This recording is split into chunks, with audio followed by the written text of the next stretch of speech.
Ще раз вас вітаю і слава Україні! Героям слава. Служу Дякую. українському народу. Buntut serangan Rusia dalam sepekan ini membuat Presiden Ukraina Volodymyr Zelensky mengaku sengsara. Cukup dalam sepekan, Zelensky mengaku Ukraina dibombardir oleh pasukan Angkatan Udara Rusia dengan 700 bom, rudal, dan drone. Imbas serangan tersebut, sejumlah infrastruktur vital Ukraina dilaporkan hancur lebur. Dilansir dari tribunnews.com pada Senin 8 Juli 2024, kondisi tersebut disampaikan langsung oleh Zelensky.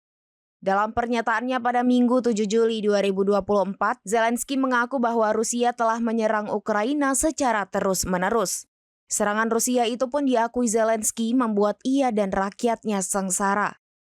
Terlebih dalam sepekan terakhir, Rusia telah menjatuhkan bom luncur berpemandu yang mengakibatkan sejumlah infrastruktur pentingnya hancur. Zelensky juga mengatakan bahwa Angkatan Udara Rusia telah menyerang Ukraina dengan 700 bom, rudal, dan drone. Adapun Presiden Ukraina itu merinci, Rusia telah menggunakan lebih dari 600 bom udara berpemandu, 60 drone Shahed, dan sekitar 40 rudal dari berbagai jenis. Menanggapi kondisi tersebut, Ukraina berupaya untuk memperkuat perisai pertahanan udaranya dengan bantuan Jerman dan Amerika Serikat. Di sisi lain, Kementerian Pertahanan Rusia mengklaim telah melumpuhkan 2.050 prajurit Ukraina dalam 24 jam terakhir. Ще раз вас вітаю і слава Україні! Героям слава.